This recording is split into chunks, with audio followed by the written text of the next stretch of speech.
The Magnolia State's most trusted statewide news source. 24 hours. News Mississippi.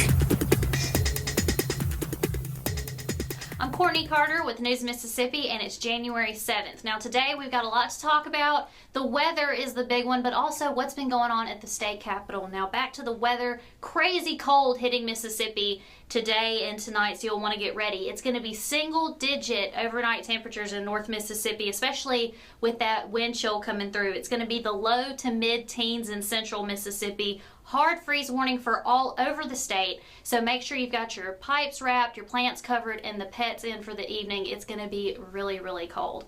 Now, yesterday at the state capitol, there were a lot of protests going on, especially with state employees. Chip Ward was there. Chip, tell us what was happening.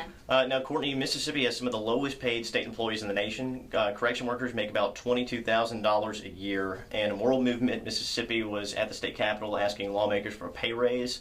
Brenda Scott, and she's the president of the Mississippi Alliance of State Employees, she says that on average, surrounding states pay their state employees about $9,000 more. Now, she's not asking for a big raise like that, just something to know for employees to know that they're appreciated. And Democrats actually say that there's enough money in the budget to give all state employees a $1,000 pay raise, but it didn't make it to the recommended budget.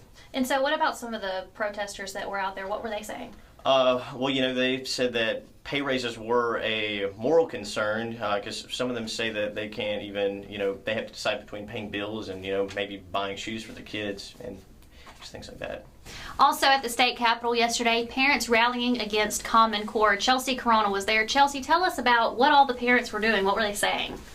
A lot of the parents were completely against Common Core. That was the point of the rally, and most of them were talking about how their kids are really having a difficult time learning with the new standards, especially in math. I think that was the biggest problem that a lot of the children were facing. One mother actually told me that her child would cry every time he was doing the math, and she wasn't even able to help him. She'd have to hire a tutor, and I think that a lot of parents are even struggling trying to do the work themselves.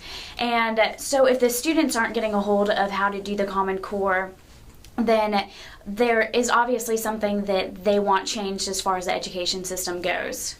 And parents are still rallying today for control over their kids' education, but instead of at the Capitol steps, they're taking it to social media. How you can get involved at newsms.fm. For News Mississippi, I'm Courtney Carter.